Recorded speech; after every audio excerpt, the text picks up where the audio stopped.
जैसा कि हमने पिछली क्लास में प्रेसिडेंट के बारे में पढ़ा था कि उसकी इलेक्शन कैसे होता है, उसके बाकी प्रोविजंस क्या-क्या हैं, उसके पास क्या-क्या पावर्स रहेंगी। आज की क्लास में हम लोग प्रेसिडेंट की पार्डनिंग पावर के बारे में जानने वाले हैं। ये बड़ा ही इंटरेस्टिंग टॉपिक है कि क्या प्रेसिडेंट हमारे देश में किसी भी कोर्ट में सजा पाए हुए व्यक्ति को माफ कर सकता है। आइए आज के वीडियो में हम समझते हैं इसी टॉपिक को। तो प्रेसिडेंट की जो पार्डनिंग पावर है ये हमारे कॉन्स्टिट्यूशन के आर्टिकल 72 यानी अनुच्छेद 72 में दी गई है। इसके तहत जो हमारा प्रेसिडेंट है वो पार्डन कर सकता है, रिप्राइव कर सकता है, रिस्पाइट कर सकता है, रिमिशन कर सकता है किसी भी पनिशमेंट को। लेकिन क्या ये आर्बिट्रेरी पावर है? क्या ये किसी भी केस में प्रेसिडेंट किसी भी व्यक्ति को माफ कर सकता है? हम इसके बारे में चर्चा करेंगे। तो सबसे पहला जो पॉइंट आपको याद रखना है वो है कि आर्टिकल 72 में इस बात की चर्चा की गई है, यानी पार्डनिंग पावर प्रेसिडेंट की किस आर्टिकल के तहत मिली हुई है? तो आर्टिकल 72 के तहत मिली हुई है। अब हम लोग बात करेंगे कि जो ये प्रेसिडेंट की पार्डनिंग पावर होती है ये किन केसेस में लागू है, यानी प्रेसिडेंट किन केसेस में किसी को भी पार्डन या माफ कर सकता है। तो इसका पहली कंडीशन ये है कि या तो किसी का कोर्ट मार्शल किया गया है। कोर्ट मार्शल आप जानते हैं कि जो हमारी आर्म्ड फोर्सेस हैं इनमें जो लोग काम करते हैं उनके अगेंस्ट जब भी उसी आर्म्ड फोर्सेस में ही कोई एक्शन लिया जाता है that is called court martial. तो अगर कोर्ट मार्शल में किसी को कोई सजा दी गई है उसको प्रेसिडेंट माफ कर सकता है, या फिर ऐसे किसी भी केस में जहां तक यूनियन की यानी सेंट्रल गवर्नमेंट की एग्जीक्यूटिव पावर एक्सटेंड करती है, तो संघ की कार्यकारी शक्तियों के अंतर्गत जितने भी मामले आते हैं उनमें भी प्रेसिडेंट माफ कर सकता है। थर्ड है जहां पर किसी को सेंटेंस टू डेथ यानी मृत्यु दंड का की सजा दी गई हो, ऐसे केस में भी प्रेसिडेंट उसे माफ कर सकता है। तो प्रेसिडेंट किन केसेस में माफ कर सकता है? पहला है कोर्ट मार्शल, दूसरा है जहां पर यूनियन की एग्जीक्यूटिव यानी केंद्र की कार्यकारी शक्तियां जहां तक लागू हैं वहां तक माफ कर सकता है, और थर्ड है जहां पर किसी को मृत्यु दंड दिया गया हो। तो इन सभी केसेस में प्रेसिडेंट व्यक्ति को माफ कर सकता है। अब अगर हम बात करें कि माफ करने के क्या क्या तरीके हैं, प्रेसिडेंट किसी की सजा को क्या परिवर्तन कर सकता है, तो सबसे पहला इसमें आता है पार्डन। पार्डन का मतलब है अगर किसी व्यक्ति को जो भी सजा मिली हुई है उसको पूरी तरीके से माफ कर देना।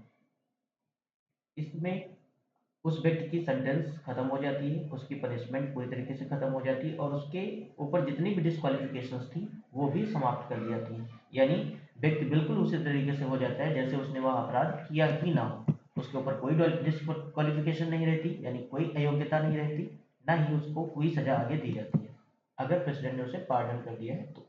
दूसरा होता है कम्यूटेशन। कम्यूटेशन का मतलब होता है सजा के स्वरूप में परिवर्तन कर देना, दंड के स्वरूप में परिवर्तन कर देना।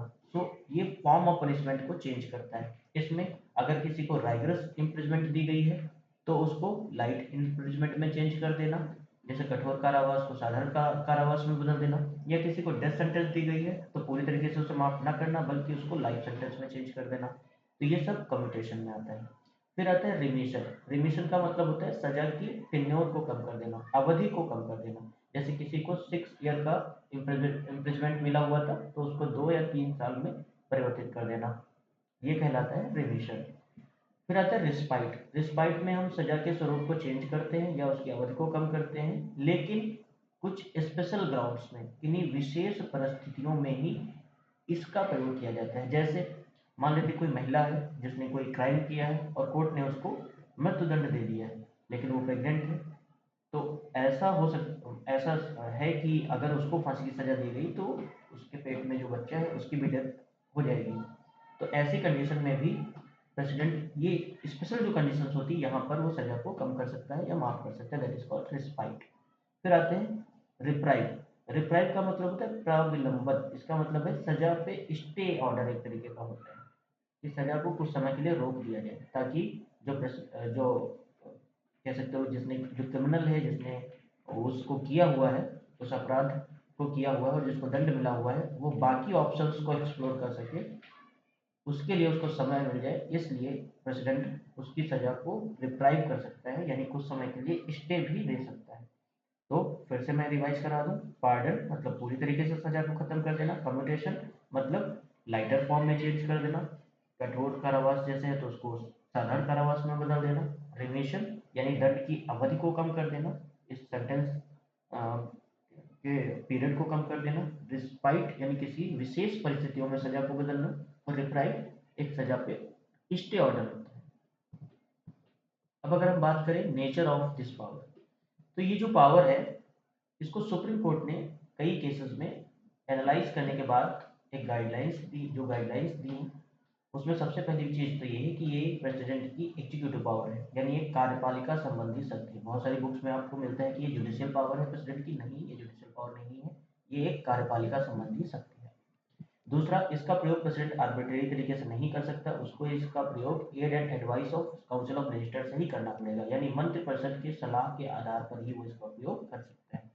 तीसरा, ये जुडिशियल रिव्यू में नहीं आता है, लेकिन अगर प्रेसिडेंट आर्बिट्रेरी तरीके से या इरेशनल तरीके से इसको यूज करता है तब इसका जुडिशियल रिव्यू हो सकता है। तो ध्यान रखना, हम ये नहीं कह सकते कि ये पूरी तरीके से जुडिशियल रिव्यू यानी न्यायिक समीक्षा के अधीन नहीं है, बिल्कुल उसके अलग है, लेकिन हम ये कहेंगे कि अगर प्रेसिडेंट अविवेकपूर्ण तरीके से या दुर्भावनापूर्ण तरीके से इस शक्ति का उपयोग करता है तो इसका जुडिशियल रिव्यू यानी न्यायिक समीक्षा संभव है। तो तीन चीजें आपको मेन कौन सी याद रखनी है कि एक एग्जीक्यूटिव पावर है, दूसरा इसका उपयोग वो काउंसिल ऑफ मिनिस्टर यानी मंत्रिपरिषद की सलाह के आधार पर ही करेगा, तीसरा कि वो वैसे तो ये साधारणतया जुडिशियल रिव्यू में नहीं आता है, लेकिन अगर ये मॉडिफाइड तरीके से दुर्भावनापूर्ण तरीके से प्रयोग करी गई है तो ये जुडिशियल रिव्यू के अधीन आ जाती है।